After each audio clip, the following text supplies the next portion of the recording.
Resilient Advisor Podcast, the show for high-performing financial advisors. We bring you the best practices of the industry's top performers so that you can build resilience in your business and your personal life.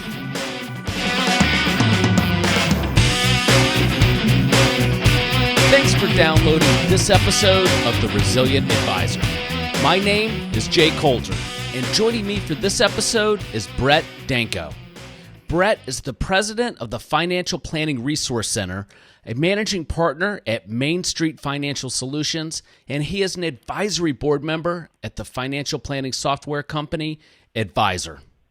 Also, I would not have passed the certified financial planning exams 15 years ago if it were not for taking Brett's courses, and I am confident that there are thousands of CFPs across the country that would say the same thing. Brett, I bet you hear that all the time. Welcome to the podcast.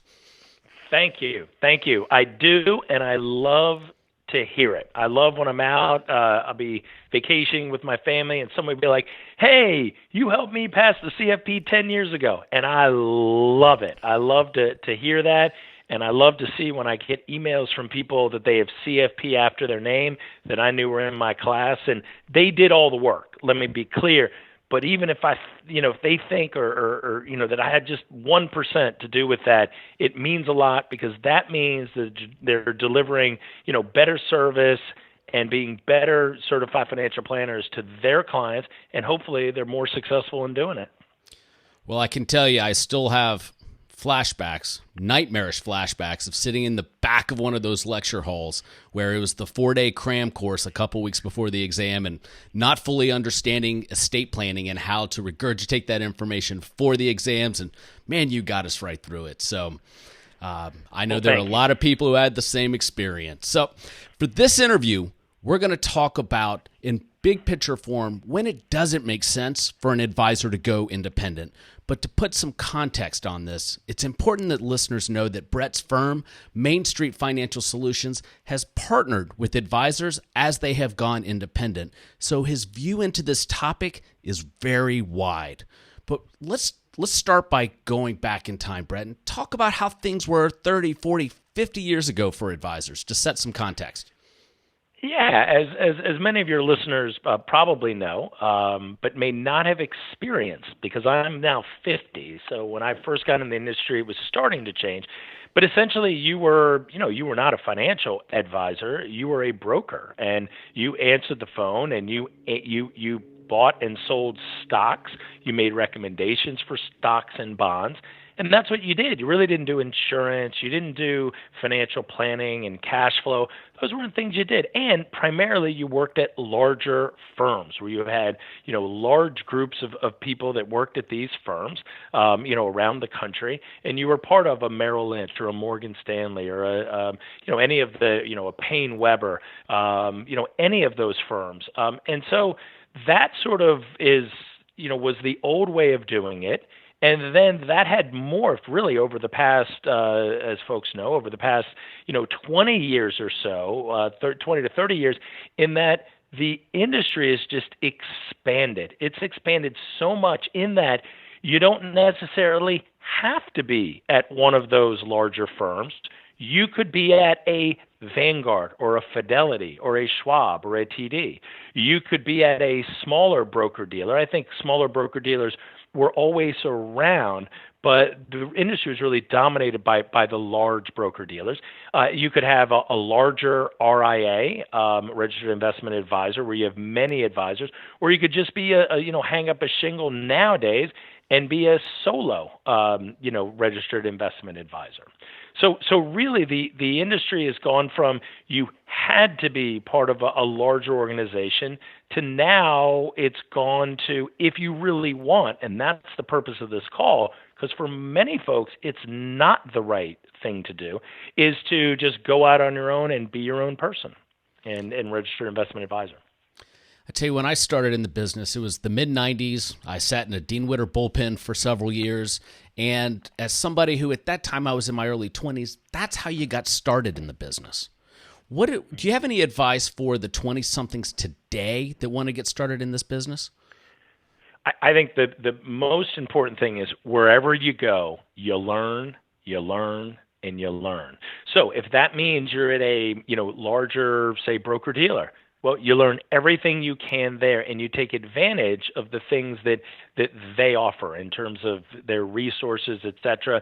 If you're at a smaller RIA, then you learn as much as you can from the people, he or she the person that runs the firm, learning as much as you can from them. So I think the biggest thing is wherever you are, you continue to learn and continue to actually develop as an individual. So working with clients, talking with clients, even if they aren't your quote unquote paying clients, like your parents, your aunt, your uncle, make sure that you're the expert in the family on that. And when they hit you with questions about insurance, you say, hey, I don't know. Or they hit you with a question of this or that, you say, hey, I don't know. And then you go find the answer. I think being that self-starter now, because there are so many places that you can get wonderful experience, that's great, but then you also have to complement that by continuing to develop your own skills, even while you're away from the office. The industry is changing so much and so quickly in terms of the amount of information. Heck, this new tax code, we're updating material for the new tax code for our CFP classes. There's a lot of planning opportunities in there. And quite frankly, I'm very excited about it. And a lot of other people should be excited about it to say, well, this isn't a political thing, is do I agree or disagree with the new tax code? That isn't what that's about. This is about, okay, how does this affect our clients, and how can we utilize the tax code or whatever is law at this time to benefit our clients and help them make the best decisions. So really, I don't think it matters where you are. You could be at a working under one person at a small RIA or at a large broker dealer. I think it's important, and those are all wonderful places to learn, or a Vanguard or a Fidelity or Schwab. Wonderful places to learn. But I think it's just you learn, you get experience, and you soak it in like a sponge. Because I think that learning and love of knowledge is going to help you throughout your career, because you probably will change firms. I mean, I don't think it's as much as many. I hear these statistics about millennials that they will change jobs 7 to 10 times. I've seen as high as 10 times, which is shocking to me, because I come from an era where my parents, it was, well, you stay at the same company and maybe you work at one other company, but now you may do different jobs or have different opportunities out there. And so it really is just, understanding. I always talk about be comfortable being uncomfortable, in that life's going to throw you some curveballs. You're going to get some opportunities. Take advantage of those and just keep learning. And I think that's the most important thing. Knowledge is the thing they can never take away from you. They could say, well, we're downsizing, whatever. But if you have that knowledge, someone will find it valuable for you. And that's what's wonderful. That really speaks to the evolution of what advisors do now versus what they were doing 20 years ago, which also leads into the decision-making process to go independent. How have you seen that change over the past, and really, let's call it the past 15 years? Yeah, I mean, I think you've seen all types of firms, be they large or small, have moved away from the commission model. And when I say commission model, I'm not saying commissions are bad. I'm not saying that. But moved away from, say, buying or selling stocks to more of a, hey, we're going to find somebody who's a professional money manager and we're going to utilize their funds. Or we're going to buy index funds if we're more passively inclined as an advisor. So it's one of those things where, we've gone a little bit away from detailing, all right, this stock is going to go up or this bond is a good bond, to saying, you know what, I'm going to farm that out. And what I'm going to do is work on the relationship with the client and focus on their short, mid, and long-term goals. And I think that's the most important thing now, because they may say, hey, I'm worried about healthcare, in my 80s and 90s. Well, a quote-unquote broker 40, 50 years ago would have never done that. They would have been like, yeah, go talk to somebody else about that. But the industry has evolved. So we've gotten into being, basically financial planners. So investments are part of what we do, but we kind of, in many cases, not all, but in many cases, farm that out to experts, or if we're passive, just to the S&P 500 fund, et cetera, or various other index funds. But now we're looking at the person in totality. And I think a lot of that has to do with the fact that, people used to have a pension, and some still do, but it used to be that everyone had a pension. And oh, by the way, you kind of died when you were 70 or 80 years old.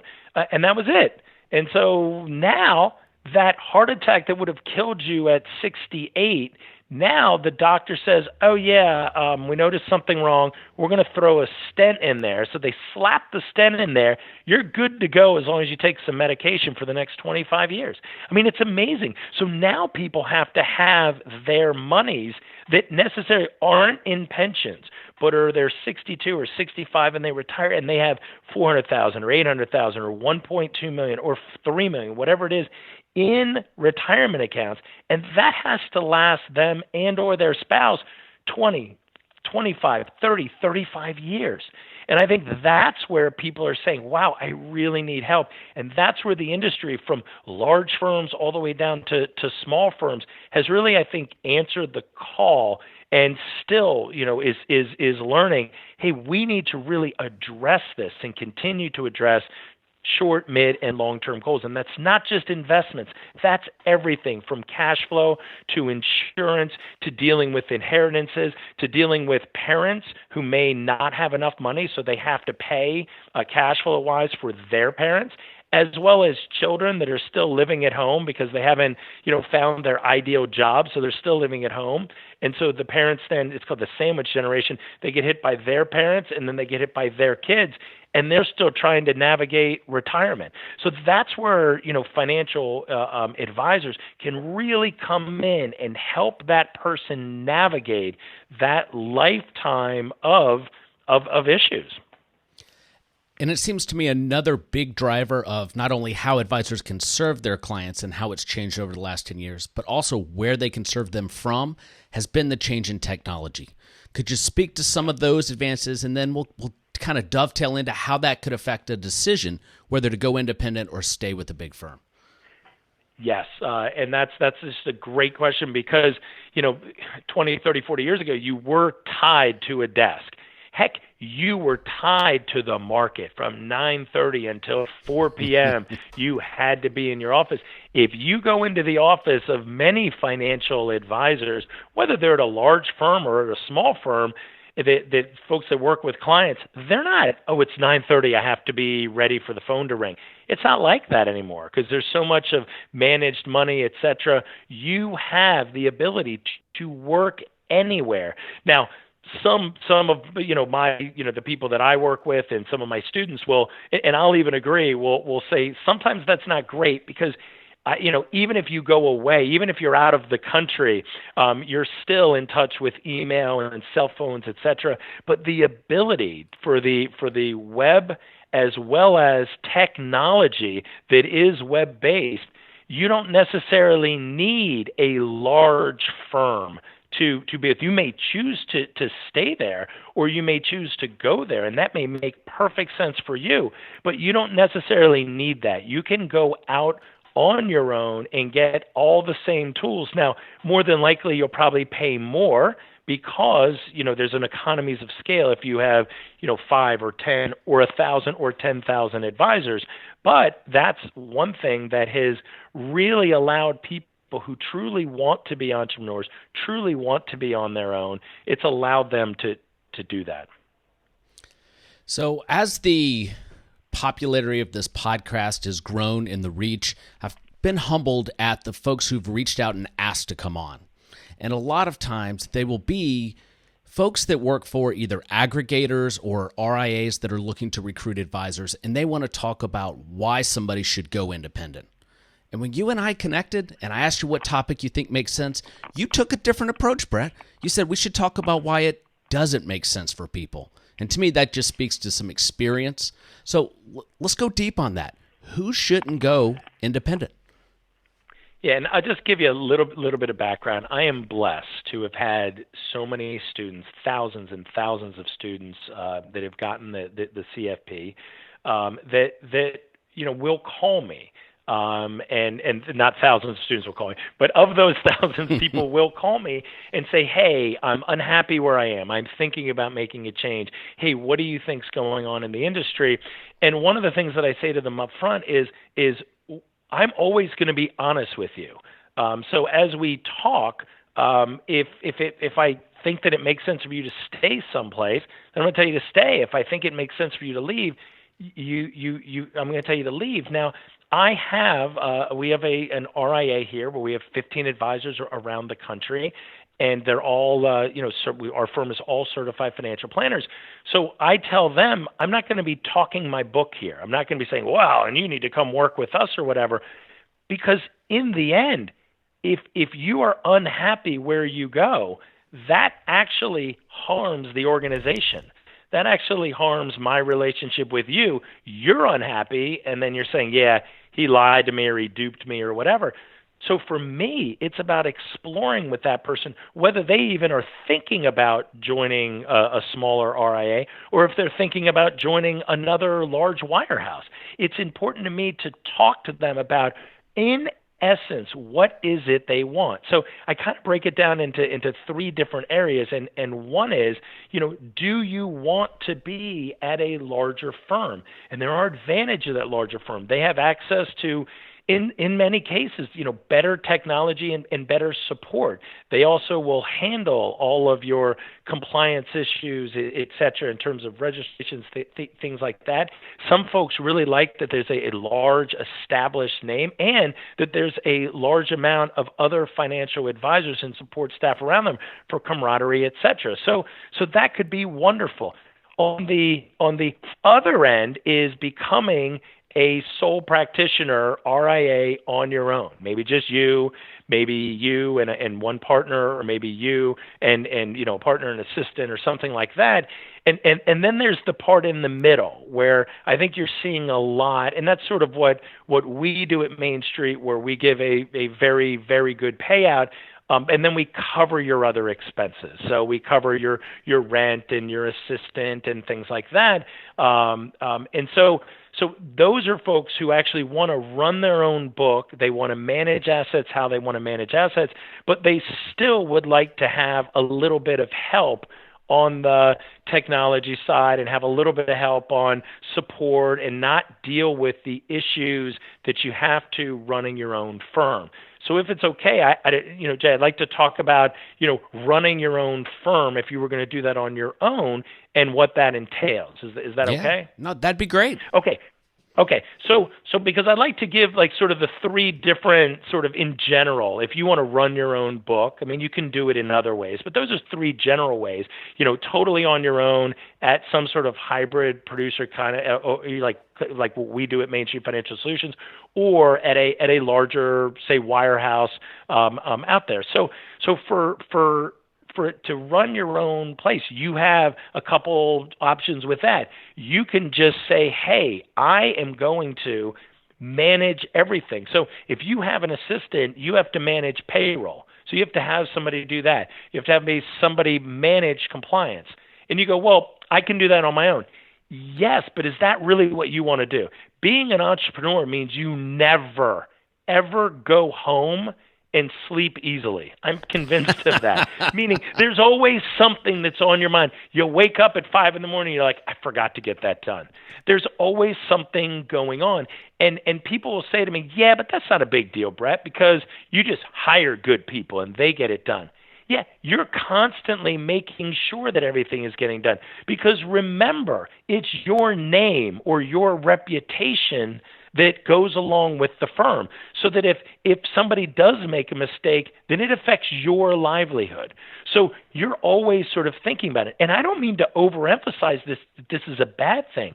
You just have to think about, are you suited to do that? Are you suited to be an entrepreneur? And there are people who say to me, "Hey, I'm not suited to that. I don't want to do that. So that's why I want to work either at a larger wirehouse, or I want to work at a hybrid place, Or I actually want to align with a smaller broker dealer where I get the lion's share of what I get, and then they'll take care of compliance. But remember, you're still going to have to take care of, paying the rent, paying the utility bills, making sure that the payroll is done for your assistant, making sure that you're filing your taxes correctly, your payroll, meaning your self-employment taxes. So there's a lot of things that go along with that, and some folks are suited for it and some folks aren't. And I think that's one of the things that I really like to talk to, people about when they call me, is to say, what do you want to do? And this isn't for me to tell you. I need you to search. It's like in Star Wars, they go, search your feelings, Luke. And it's like, search your feelings, dig down inside, talk about it with your significant other, and really over the course of, a week or a month or a year, however long it takes you, really figure out what you want to do. And I think that's the biggest thing. Do you want to just work with clients and build your practice and sustain your practice?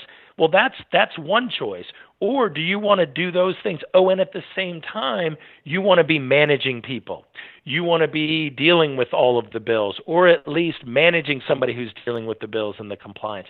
So I think those are all things that there's no right or wrong answer, but it's up to the advisor, the individual out there, to really talk to other people. I tell them, I said, go talk to people at this XYZ firm you're thinking about joining, whether it's a large firm or a small firm. Or if you're thinking about going on your own, talk to people who are independents.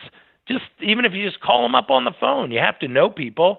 So just, other people who've gone independent, what's the good, what's the bad? For me, everybody likes to tell the good. I need to tell them the bad, because what happens is if somebody makes that decision and then they realize 6 months later, well, if I'd have known this stuff, I wouldn't have done this. That's disaster for them. And then they're not happy with what they're doing, and that could affect them and their future career path and their relationship with their clients. So I'm a big believer in really talking about the good and the bad. I remember talking with one person who ended up, I believe, joining our firm, but he said, is this like a reverse sell? You're telling me all the bad things, the things that are that you won't be able to hang out in the office, or you won't, you don't have an 800 number. You'd have to actually, call our office, but we don't have 10,000 people, doing the back office stuff. We have 4. So are you okay with that? And there's certain things you'd have to do, on your own, and you et cetera, et cetera. And they were like, none of that was bad, but you were throwing all that out. You wanted me to get the full picture of what it would be like if I was on my own. And I said, that's important to me, because you have to understand that. So what we're talking about on this call, for some people, they're not meant to go ahead and go independent. That doesn't make them bad people. That doesn't make them bad advisors. It doesn't make them, they're not worthy. It makes them that they are who they are. So I am somebody who's more of an entrepreneur. I like to worry about that stuff. I bet you that you have a bunch of people who are going to be listening to this podcast are going to go, yeah, that's me. That's something I would want to do. And then you're going to have other people saying, yeah, I want somebody to kind of pay the bills, worry about payroll. Yeah, I kind of like that. Or I kind of like being at a large firm, or I kind of like being at a small firm. People are going to be able to sort of analyze that and say what it is that they like. I also like to talk to people about, where do you see yourself in 10 years? And I'm always surprised at that answer. I don't go out further than 10 years because, people who are a heck of a lot smarter than I am, they can go out 25, 30, 50 years.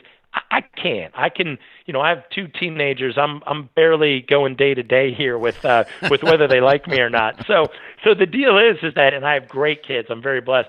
But I have to tell you, I try and look out, 10 years. And I say, all right, where do you see yourself in 10 years? And somebody goes, well, I guess I'd jump to this firm and then I'd be independent.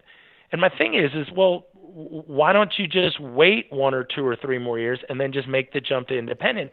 Or, hey, I think I want to finish my career at this, larger firm or at this small, whatever it is, a smaller RIA. Then I said, then, okay, then why are you thinking about jumping then? If this is, are there ways that you can talk to management there and sort of get your problems addressed? And if not, then you should think about jumping, because it's a big step. So it has to be that you've sort of exhausted. I had one person that ended up coming to our firm who said, "Hey, I'm thinking about leaving, whatever." And I said, "You know what? I don't." And it was going to be in a kind of a 2 or 3 week process, be quick. And I said, "You know what? I don't think you've given it enough thought. I need you to give it some more thought to really think about it." It's interesting. 8 months later, that person came back and said, "I'm ready to move," and they transitioned 2 months later. And that person's very happy at our firm, but it was the right fit for them. And I love it how people at various firms, because I hear about it from my students and my friends in the industry, that they're like, "Oh, this is the only place for you. This is the greatest place."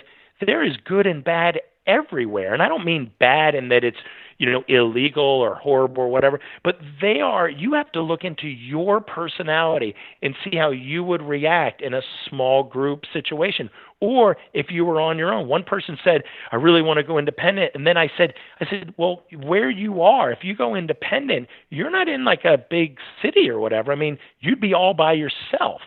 And they're like, "Oh man, I like seeing people.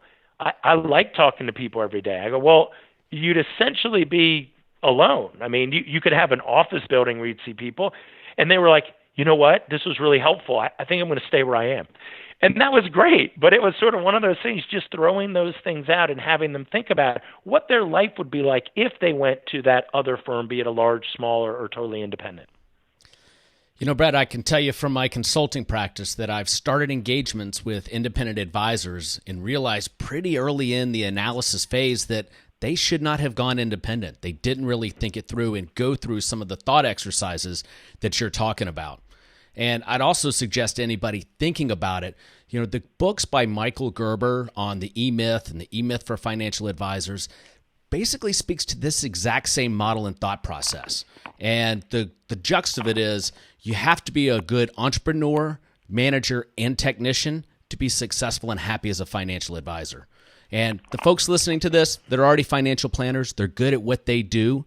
The question is, do they want to manage a business? And then do they want to think bigger picture and be an entrepreneur? And that's when, if I understand you correctly, they can make the decision as to whether they need to stay where they are with a big mothership, go to a firm like yours where the entrepreneurial aspect's taken care of, but they still run their business, or go completely independent. Is that fair?